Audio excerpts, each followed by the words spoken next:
नमस्कार साथियों, स्वागत है आपका जीके गुरुजी क्लासेस के यूट्यूब चैनल पर। आज हम इस वीडियो में बात करेंगे वर्धमान महावीर खुला विश्वविद्यालय कोटा।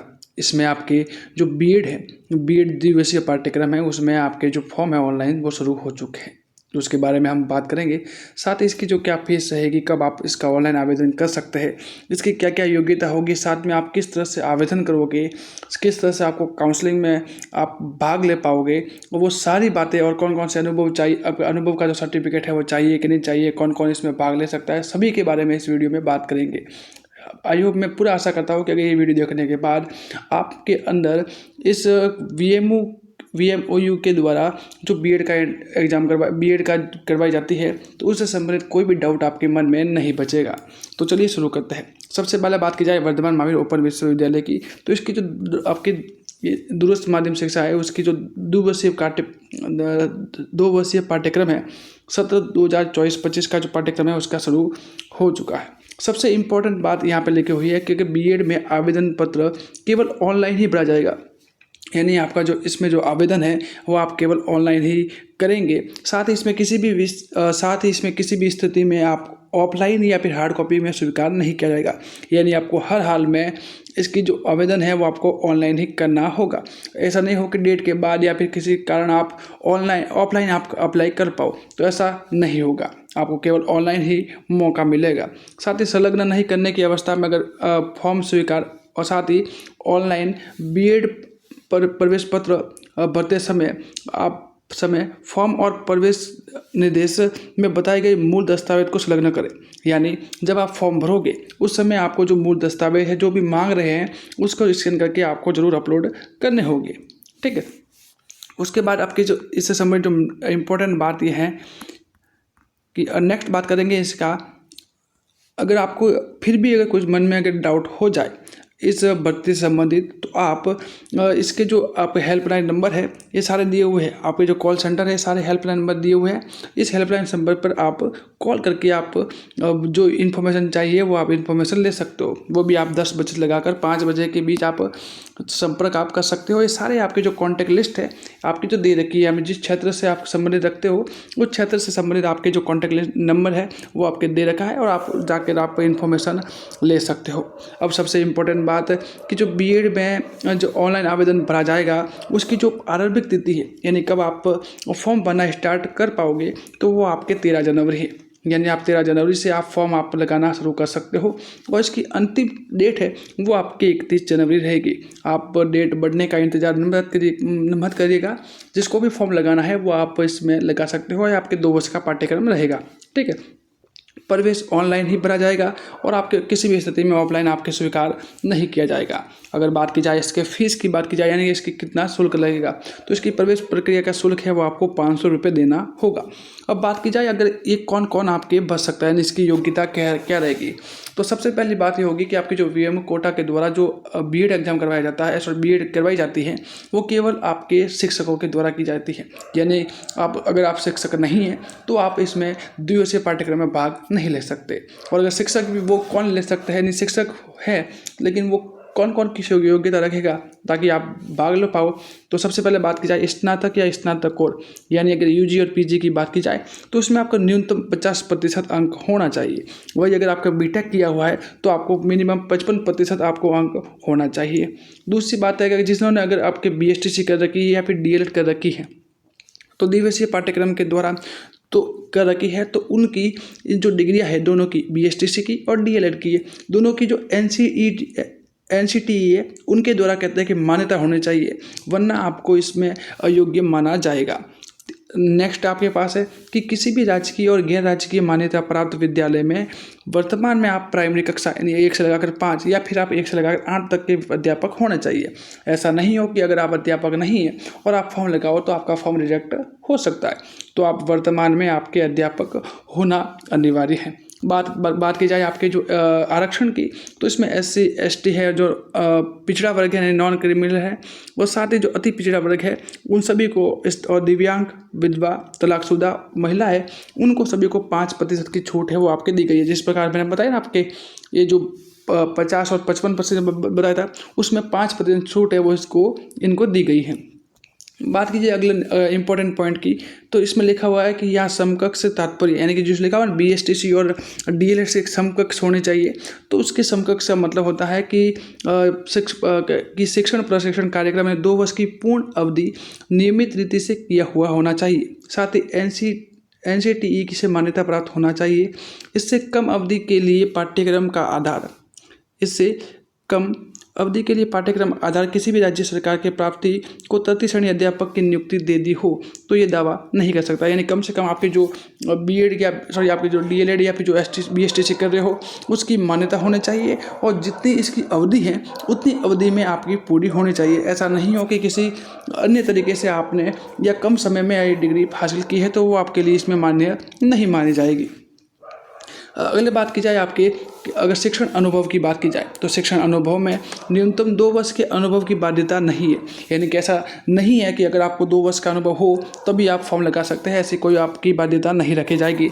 इसमें केवल वर्तमान में अध्यापक होना पर्याप्त है। यानी अगर आप वर्तमान में अगर अध्यापक हैं तो आप इसमें फॉर्म लगा सकते हो। ये कतई नहीं है कि अगर आपका प्रोफेशन पीरियड चल रहा है तो भी आप फॉर्म लगा सकते हो। इसमें आपके अनुभव का सर्टिफिकेट नहीं मांगा जाएगा, ठीक है। और यदि कोई जिसमें लिखा वही जिला का परिवीक्षा काल के दौरान अगर आवेदन कर रहा है तो उसका स्वीकार होना, तो विभाग से स्वीकृति लेना जरूरी है। यानी अगर आप प्रोबेशन पीरियड में ही अगर आप इस बीएड का फॉर्म लगाते हो तो आपको जो विभाग है, जिस विभाग में आप ड्यूटी करते हो, तो उसमें आपको स्वीकार आपकी जो परमिशन लेनी है वो आपको लेनी पड़ती है, ठीक है।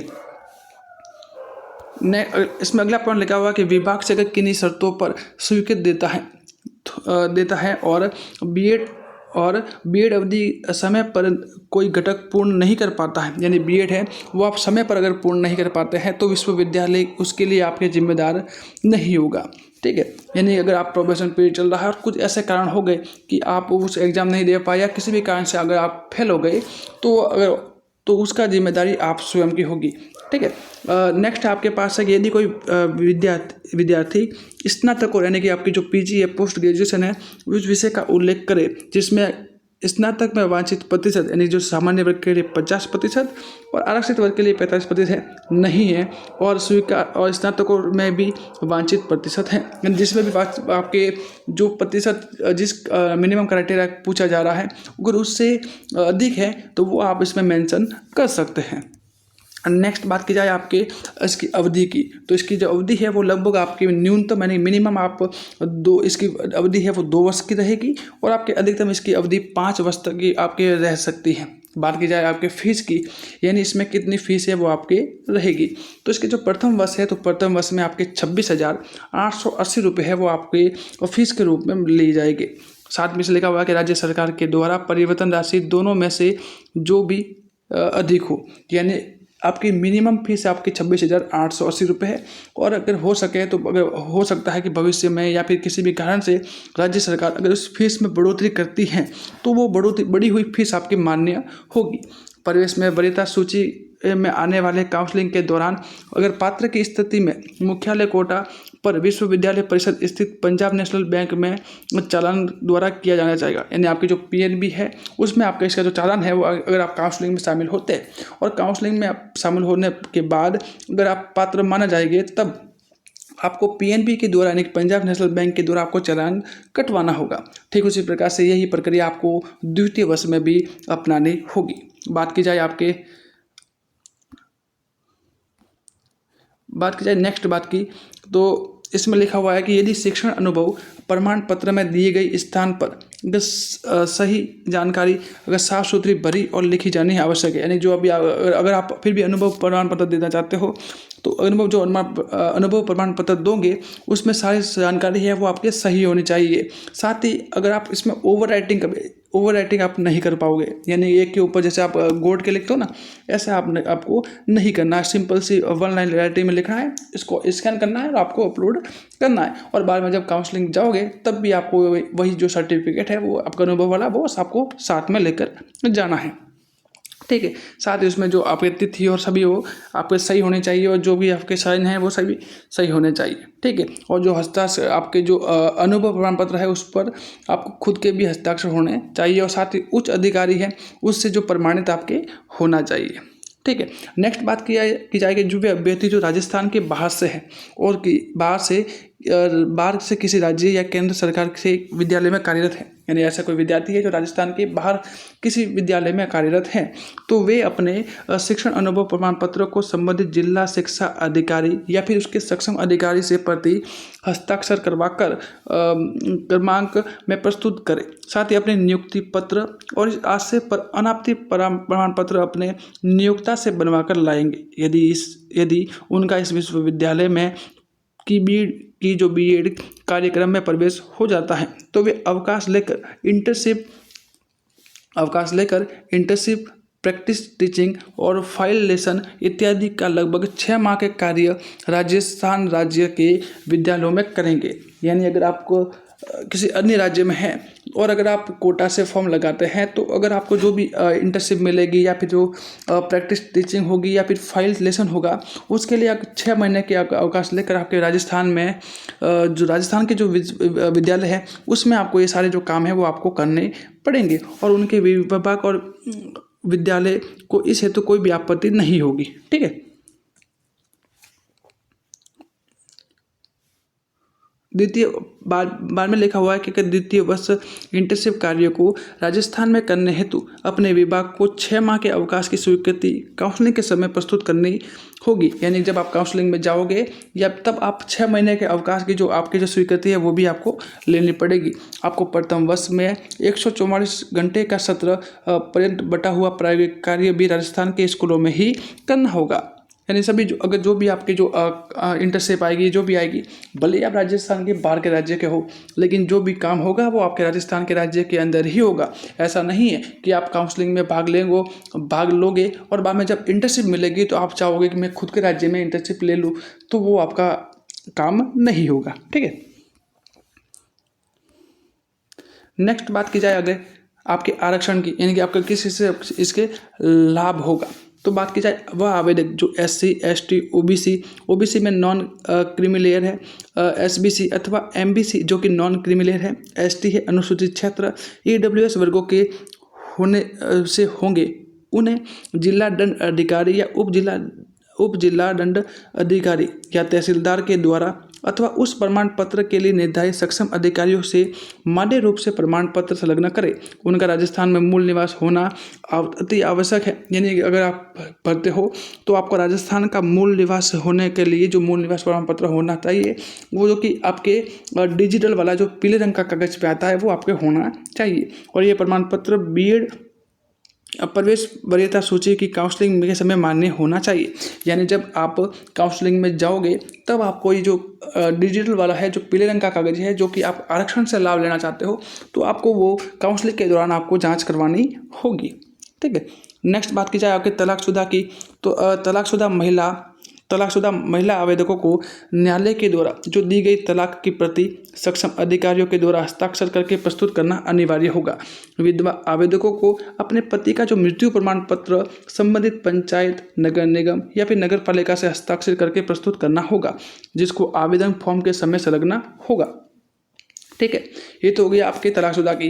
यानी तलाकशुदा है तो उसको जो तलाक का जो आपके जो प्रमाण पत्र है वो आपको काउंसलिंग के समय देना होगा। और वही अगर विधवा है तो उसको अब उसको उनके पति की मृत्यु प्रमाण पत्र है वो उसको आपके काउंसलिंग के समय आपको साथ में रखा होगा। साथ ही इसमें जो अगर विधवा है तो विधवा कोटे से, क्योंकि विधवा से आरक्षण मिलता है और विधवा कोटे से अगर वो फॉर्म लगाती हैं तो उसको ये आपके साथ ही जो शपथ पत्र भी देना होगा कि मैं जब तक वो बीएड का कार्यकाल हो रहा है तब तक वो आपकी विवाह नहीं करने का जो प्रमाण पत्र है वो भी उसको साथ में देना होगा। नेक्स्ट आपके बात की जाए शारीरिक विकलांग आवेदकों से की बात की जाए तो शारीरिक विकलांग आवेदकों से संबंधित आपके DMHO के प्रमाण पत्र आवेदक फॉर्म के साथ संलग्न करें। जहाँ मेडिकल कॉलेज है वहाँ मेडिकल बोर्ड अथवा समस्त अंग संबंधित विषय, यानी अगर आप विकलांग हो, अगर विकलांग कोटे से फॉर्म लगाते हो तो जो आपका विकलांग का जो सर्टिफिकेट है वो आपको आपके साथ में जो संलग्न है वो आपको करना होगा। नेक्स्ट बात की जाए अगर आप इसमें इम्पोर्टेंट बात दी हुई है आपके नेक्स्ट बात है आपके ये है कि अगर बीएड कार्यक्रम जनवरी 2024 में जो प्रवेश में जो वरीयता सूची के लिए जो मेरिट का नियम होता है, यानी जब आप फॉर्म तो लगा लोगे, इसमें एंट्रेंस एग्जाम तो होगा नहीं, तो आपकी जो वरीयता है वो किस आधार पर बनेगी उसके बारे में इसमें नियम दिए हुए हैं। सबसे पहले बात की जाए इसमें कि अगर सबसे पहले कि यूजी यानी आपके यूजी मतलब आपके जो बीए बीएससी जो की है आपने, उसमें जो प्राप्त प्रतिशत है उसको आधार बनाकर आपके मेरिट है वो बनाई जाएगी।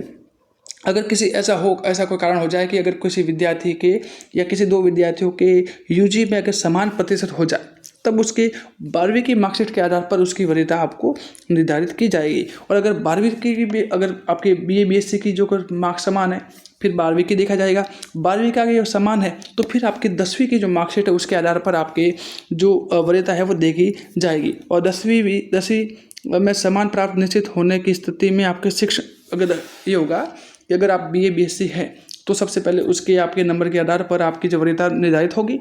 फिर अगर बीएससी में अगर आपके नंबर समान है तो फिर आपके 12वीं की मार्कशीट के आधार पर आपके जो वरीयता सूची तैयार की जाएगी। अगर हो सकता है कि ऐसा कारण हो कि अगर बीए बीएससी में और 12वीं में दोनों में अगर मार्क्स समान है तो फिर आपका 10वीं की जो मार्कशीट है उसके आधार पर आपकी वरीयता सूची देखी जाएगी। और अगर 10वीं की मार्कशीट में भी अगर समान है तो फिर आपके अनुभव है वो आपको देखा जाएगा। और अगर अनुभव भी समान हुआ तो फिर जाके आपकी उम्र के आधार पर आपको वरीयता आपको दी जाएगी।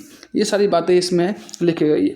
नेक्स्ट आपकी बात है कि जो काउंसलिंग के समय यानी कि जब बीएड कार्यक्रम 2024 में प्रवेश हेतु जो आवेदन फॉर्म के साथ जो लगाए जाने वाले संलग्न जिनकी जांच पुनः काउंसलिंग के समय की जाएगी, यानी अगर आप बीएड जब 2024 यानी बीएड में जब फॉर्म लगाओगे उस समय जो आपको डॉक्यूमेंट आप स्कैन करके जो ऑनलाइन फॉर्म लगाओगे वो सारे डॉक्यूमेंट आपको काउंसलिंग के समय ले जाने होंगे, ताकि उसकी और आपके जो चेक है वो आपकी डीवी है वो आपके डॉक्यूमेंट वेरिफिकेशन है वो आपको किया जा सके।